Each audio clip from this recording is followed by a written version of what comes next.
ಮಧ್ಯಪ್ರಾಚ್ಯದ ಯುದ್ಧದಿಂದ ರಾಜ್ಯದಲ್ಲಿ ನಾನಾ ರೀತಿಯ ಸಮಸ್ಯೆಗಳು ಸೃಷ್ಟಿಯಾಗಿದ್ವು. ಒಂದು ಕಡೆ ಈ ಗ್ಯಾಸ್ ಸಿಗದೇನೆ ಹೋಟೆಲ್ಗಳು ಬಂದಾಗಿದ್ವು, ಆಟೋ ಚಾಲಕರ ಬದುಕು ಕೂಡ ಅತಂತ್ರ ಆಗಿತ್ತು. ಇದರ ನಡುವೆ ಪರಿಸ್ಥಿತಿ ಸುಧಾರಿಸ್ತಾ ಇದೆ ಅನ್ನುವಂತಹ ಸಂದರ್ಭದಲ್ಲಿಯೇ ಪಿಜಿ ಮಾಲೀಕರು ಸರ್ಕಾರಕ್ಕೆ ಮನವಿ ಮಾಡಿಕೊಳ್ತಾ ಇದ್ದಾರೆ. ನಮಗೆ ಇನ್ನೂ ಕೂಡ ಸಫಿಷಿಯೆಂಟ್ ಆಗಿ ಗ್ಯಾಸ್ ಪೂರೈಕೆ ಆಗ್ತಾ ಇಲ್ಲ, ಹೀಗೆ ಆದರೆ ನಾವು ಪಿಜಿಗಳನ್ನು ನಡೆಸೋದು ತುಂಬ ಕಷ್ಟ ಅಂಥೇಳಿ. ಹಾಗಾದರೆ ಪಿಜಿ ಮಾಲೀಕರ ಗೋಳು ಈ ಗ್ಯಾಸ್ ವಿಚಾರಕ್ಕೆ ಸಂಬಂಧಪಟ್ಟಂತೆ ಹೇಗಿದೆ, ಜೊತೆಗೆ ಸರ್ಕಾರ ಇದಕ್ಕೆ ಯಾವ ರೀತಿ ಸ್ಪಂದಿಸ್ತಾ ಇದೆ, ಬನ್ನಿ ಈ ಕುರಿತಂತೆ ಒಂದು ವರದಿ ಇದೆ, ನೋಡ್ಕೊಂಡು ಬರೋಣ. ಕಮರ್ಷಿಯಲ್ ಗ್ಯಾಸ್ ಸಿಗದೆ ಬೇಸತ್ತ ಹೋಟೆಲ್ ಮಾಲೀಕರು. ಎಲ್ಪಿಜಿಯಿಂದ ಪಿಎನ್ಜಿ ಸಂಪರ್ಕಕ್ಕೆ ಚಿಂತನೆ. ಪೈಪ್ಲೈನ್ ಗ್ಯಾಸ್ ಕಂಪನಿಯ ಜೊತೆ ಮಾತುಕತೆ. ಬೆಂಗಳೂರಿನಲ್ಲಿ ಕಮರ್ಷಿಯಲ್ ಗ್ಯಾಸ್ ಸಿಲಿಂಡರ್ಗಳು ಸಿಗದೆ ಬಹುತೇಕ ಹೋಟೆಲ್ಗಳು ನೆಲಕಚ್ಚಿವೆ. ಸದ್ಯಕ್ಕೆ ಕೊಂಚ ಮಟ್ಟಿಗೆ ಸಮಸ್ಯೆ ಬಗೆಹರಿದಿದ್ರು ಹೋಟೆಲ್ ಮಾಲೀಕರು ಪರ್ಯಾಯ ವ್ಯವಸ್ಥೆಗೆ ಮುಂದಾಗಿದ್ದಾರೆ. ಎಲ್ಪಿಜಿ ಗ್ಯಾಸ್ ಬಿಟ್ಟು ಪೈಪ್ಲೈನ್ ಮೂಲಕ ನ್ಯಾಚುರಲ್ ಗ್ಯಾಸ್ ಸಂಪರ್ಕ ಪಡೆಯೋದಕ್ಕೆ ಹೋಟೆಲ್ ಮಾಲೀಕರು ಮುಂದಾಗಿದ್ದಾರೆ. ಪೈಪ್ಲೈನ್ ಗ್ಯಾಸ್ ಕಂಪನಿಯೊಂದಿಗೆ ಈಗಾಗಲೇ ಹೋಟೆಲ್ ಮಾಲೀಕರು ಒಂದು ಸುತ್ತಿನ ಮಾತುಕತೆ ನಡೆಸಿದ್ದಾರೆ. ಈಗಾಗಲೇ ಮಲ್ಲೇಶ್ವರಂ, ವೈಟ್ಫೀಲ್ಡ್, ಮಹದೇವಪುರ ಸೇರಿ ನಗರದ 800ರಿಂದ 1000 ಹೋಟೆಲ್ಗಳಲ್ಲಿ ಪಿಎನ್ಜಿ ಗ್ಯಾಸ್ ಸಂಪರ್ಕ ಪಡೆದಿದ್ದಾರೆ. ಭಾರತದಲ್ಲಿಯೇ ಉತ್ಪಾದನೆಯಾಗುವ ಈ ಗ್ಯಾಸ್ಗೆ ಅಭಾವ ಇಲ್ಲ.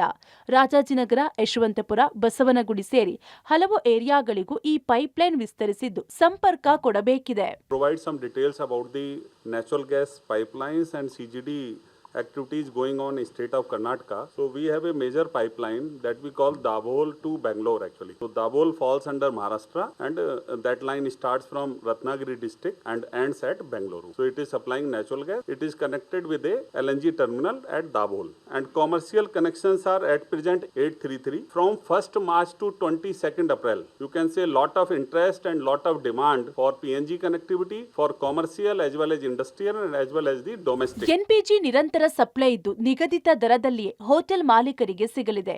ಸೇಫ್ಟಿ ವಿಚಾರದಲ್ಲಿಯೂ ಪಿಎನ್ಜಿ ಸೇಫ್ ಗ್ಯಾಸ್ ಆಗಿದೆ. ಪಿಎನ್ಜಿ ನಿರಂತರ ಸಪ್ಲೈ ಇದ್ದು ನಿಗದಿತ ದರದಲ್ಲಿಯೇ ಹೋಟೆಲ್ ಮಾಲೀಕರಿಗೆ ಸಿಗಲಿದೆ. ಸೇಫ್ಟಿ ವಿಚಾರದಲ್ಲಿಯೂ ಪಿಎನ್ಜಿ ಸೇಫ್ ಗ್ಯಾಸ್ ಆಗಿದೆ. ಕಮರ್ಷಿಯಲ್ ಗ್ಯಾಸ್ ಸಿಲಿಂಡರ್ ಸಿಗದೆ ಬೇಸತ್ತ ಹೋಟೆಲ್ ಮಾಲೀಕರು ಪರ್ಯಾಯ ವ್ಯವಸ್ಥೆಗೆ ಮುಂದಾಗಿದ್ದಾರೆ. ಪೈಪ್ಲೈನ್ ಗ್ಯಾಸ್ ಕಂಪನಿಯವರು ಕೂಡ ಹಲವು ಹೋಟೆಲ್ ಮಾಲೀಕರ ಜೊತೆ ವ್ಯವಹಾರಕ್ಕೆ ಮುಂದಾಗಿದ್ದು ನಗರದಾದ್ಯಂತ ತಮ್ಮ ಸೇವೆಯನ್ನ ವಿಸ್ತರಿಸಲು ಮುಂದಾಗಿದೆ. ಪಿಜಿ ಅಸೋಸಿಯೇಷನ್ ಸಿಲಿಂಡರ್ ಕೊಡುವಂತೆ ಒತ್ತಡ. ನೋಂದಣಿಯಾಗದ ಪಿಜಿಗಳಿಗೆ ಸಿಲಿಂಡರ್ಗಾಗಿ ಮನವಿ. ಬೆಂಗಳೂರಿನಲ್ಲಿ ಕಮರ್ಷಿಯಲ್ ಗ್ಯಾಸ್ ಸಿಲಿಂಡರ್ಗಳ ಅಭಾವ ಕೊಂಚ ಕಡಿಮೆಯಾಗಿದ್ರೂ ಕೆಲ ಪಿಜಿಗಳಿಗೆ ಸಿಲಿಂಡರ್ಗಳ ಪೂರೈಕೆ ಆಗ್ತಿಲ್ಲ. ಪಿಜಿ ಮಾಲೀಕರ ಕ್ಷೇಮಾಭಿವೃದ್ಧಿ ಸಂಘದಲ್ಲಿ ನೋಂದಣಿಯಾದ ಪಿಜಿಗಳಿಗೆ ಸಿಲಿಂಡರ್ ಪೂರೈಕೆ ಮಾಡುವಂತೆ ಸಚಿವ ಮುನಿಯಪ್ಪ ಸೂಚಿಸಿದ್ರು. ಬಳಿಕ ಕೆಲ ಪಿಜಿಗಳಿಗೆ ಸಿಲಿಂಡರ್ ಪೂರೈಕೆ ಆಗ್ತಿದೆ. ಆದರೆ ಇದೀಗ ಪಿಜಿ ಅಸೋಸಿಯೇಷನ್ ನಲ್ಲಿ ನೋಂದಣಿಯಾಗದ ಪಿಜಿಗಳಿಗೆ ಕಮರ್ಷಿಯಲ್ ಗ್ಯಾಸ್ ಸಿಲಿಂಡರ್ ಸಿಗದೆ ಪರದಾಡ್ತಿದ್ದಾರೆ. ಪಿಜಿ ಅಸೋಸಿಯೇಷನ್ ಬಳಿ ಬಂದು ನಮಗೆ ಸಿಲಿಂಡರ್ ಕೊಡಿಸಿ ಅಂತ ಮಾಲೀಕರು ಒತ್ತಡ ಹಾಕ್ತಿದ್ದಾರೆ. ಸಿಲಿಂಡರ್ಗಳ ಬಳಕೆಗೂ ಕೂಡ ಸಿಲಿಂಡರ್ಗಳನ್ನ ಸರ್ಕಾರದಿಂದ ಪಡ್ಕೊಳ್ಳುವಲ್ಲಿ ಕೂಡ ಯಶಸ್ವಿಯಾಗಿದೆ. ಈ ನಿಟ್ಟಿನಲ್ಲಿ ಸದಸ್ಯರು ಅಲ್ಲದೆ ಇರುವವರು ಕೂಡ ನಮ್ಮ ಅಸೋಸಿಯೇಷನ್ಗೆ ಬಂದ್ಬಿಟ್ಟು ನಮಗೂ ಸಿಲಿಂಡರ್ ಬೇಕು, ನಮಗೂ ಕೊಡಬೇಕು ಅನ್ನುವಂತಹ ಒತ್ತಾಯ ಕೂಡ ಮಾಡ್ತಾ ಇದ್ದಾರೆ. ಆ ಬೆಳಿಗ್ಗೆನೆ ಆಫೀಸ್ ಹತ್ರ ಬಂದ್ಬಿಟ್ಟು ಅವರು ಖಾಲಿ ಸಿಲಿಂಡರ್ ತಂದು ನಮಗೂ ಕೊಡಿ ಅನ್ನುವಂಥ ಮಾತು ಕೇಳ್ತಿದ್ದಾರೆ. ಆದರೆ ನಮ್ಮ ಸದಸ್ಯರಿಗೆ ಸಮರ್ಪಕವಾಗಿ ಕೊಡಲಿಕ್ಕೆ ನಮಗೆ ಆಗ್ತಾ ಇಲ್ಲ. ಸದ್ಯ ಕೆಲ ಏಜೆನ್ಸಿಗಳಿಂದ ಪಿಜಿಗಳಿಗೆ ಕಮರ್ಷಿಯಲ್ ಗ್ಯಾಸ್ ಪೂರೈಕೆ ಆಗ್ತಿದೆ.